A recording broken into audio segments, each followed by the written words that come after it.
요즘 전 세계 경제가 좀 안개 속이잖아요. 그런데 유독 반짝반짝 빛나는 곳이 하나 있습니다. 바로 베트남이에요. 2026년 아시아에서 가장 빠르게 성장할 나라로 바로 이 베트남이 꼽히고 있는데 도대체 그 비결이 뭘까요? 지금부터 그 속을 한번 제대로 들여다보겠습니다. 바로 이 숫자입니다. 7.2%. 스탠다드 차타드 은행이 내놓은 베트남의 2026년 GDP 성장률 전망치인데요. 와, 아시아 다른 나라들과 비교하면 정말 압도적인 수치죠. 네, 맞습니다. 지금 전 세계적으로 경기가 둔화되고 있는 이런 상황 속에서도 세계 유수의 금융기관들이 하나같이 베트남이 아시아 성장을 이끌 거라고 말하고 있어요. 그야말로 아시아의 새로운 성장 챔피언이라는 말이 딱 어울리는 거죠. 자, 그러면요. 이렇게 놀라운 전망이 나오는 이유가 대체 뭘까요? 베트남 경제라는 엔진을 아주 힘차게 돌리고 있는 세 가지 핵심 기둥이 있거든요. 하나씩 살펴보시죠. 첫 번째는 뭐니 해도 바로 이 수출입니다. 베트남은 이제 그냥 생산기지가 아니라 명실상부한 글로벌 수출 강국이에요. 이 수출이 경제 성장의 맨 앞에서 아주 강력하게 끌어주고 있습니다. 자, 이 숫자 좀 보세요. 9,280억 달러. 이게 2025년 한 해에 베트남이 벌어들인 수출액인데 사상 최대치입니다. 어마어마하죠? 바로 이 실적이 2026년 성장을 위한 아주 튼튼한 발판이 되어주고 있는 셈이죠. 그런데 뭘 팔아서 이렇게 잘 나가는지 그 속을 들여다보면 더 재밌습니다. 전자제품이 전체 수출의 35%, 그러니까 3분의 1 이상을 차지하면서 성장을 이끌고 있어요.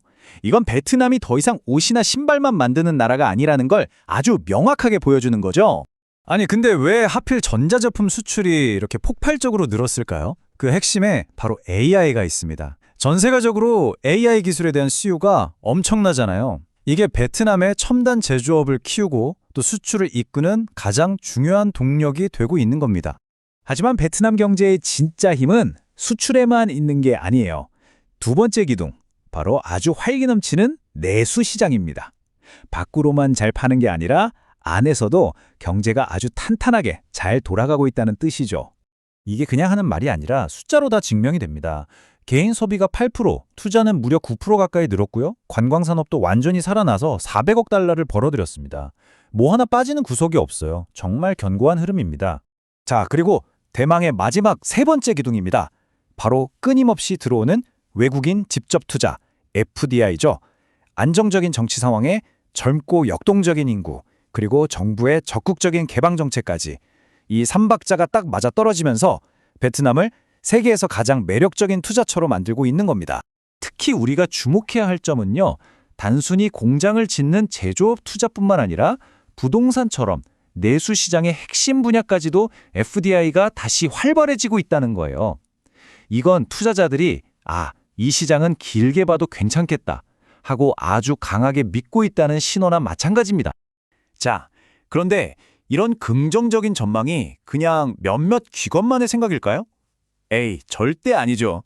지금부터 얼마나 많은 글로벌 금융기관들이 이 베트남 스토리에 동의하고 있는지 한번 보시겠습니다. 대표적인 곳들만 한번 비교해볼까요? UOB 은행은 7.5%, 스탠다드 차타드는 7.2%, 그리고 HSBC는 6.7%를 예측하고 있어요. 숫자는 조금씩 다르지만 공통점은 뭐다? 모두가 베트남의 엄청난 성장세에 대해서는 이견이 없다는 거죠.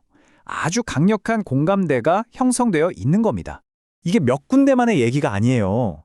보시면 UOB나 스탠다드 차타드, HSBC 같은 민간은행들은 물론이고요.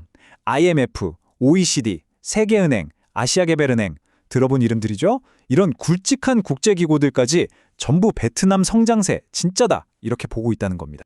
하지만요, 이렇게 기대가 크다고 해서 마냥 장밋빛 미래만 있는 건 아니겠죠. 우리도 좀 냉정하게 볼 필요가 있습니다. 이런 전망이 현실이 되려면 베트남이 반드시 넘어야 할 잠재적인 리스크들도 분명히 존재하거든요.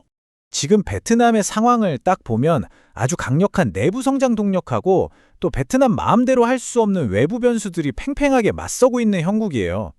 수출 회복이나 FDI 같은 엔진이 경제를 막 끌어당기고 있는데 동시에 미국과의 무역 협상이나 세계 경제 둔화 같은 변수들이 발목을 잡을 수도 있는 거죠. 스탠다드 차타드 베트남의 응옌 투이한 총괄이사가 이런 말을 했어요. 미국과의 협상이 아주 중대한 변수가 될 거다. 이게 무슨 뜻이겠어요? 2026년 베트남 경제의 방향을 결정할 가장 중요한 외부 요인이라는 의미입니다. 자, 그럼 이제 슬슬 결론을 내볼 시간입니다. 베트남 경제의 강력한 성장 동력과 함께 앞으로 마주할 도전 과제들까지 다 종합해서 봤을 때 과연 이 성장세가 계속 이어질 수 있을지 최종적으로 한번 전망해 보겠습니다. 정리하자면 수출, 내수, 그리고 외국인 투자 이 세 개의 강력한 엔진 덕분에 베트남 경제는 정말 힘차게 앞으로 나아가고 있습니다. 하지만 거친 외부의 파도를 어떻게 헤쳐나가느냐가 정말 중요하겠죠. 오늘 분석을 마무리하면서 마지막으로 이런 질문을 던져보고 싶네요. 이렇게 전 세계적으로 불확실성이 커지는 시대에 과연 베트남의 이 성공 방식이 다른 개발도상국들에게도 새로운 성장 모델, 즉 하나의 청사진이 될 수 있을까요?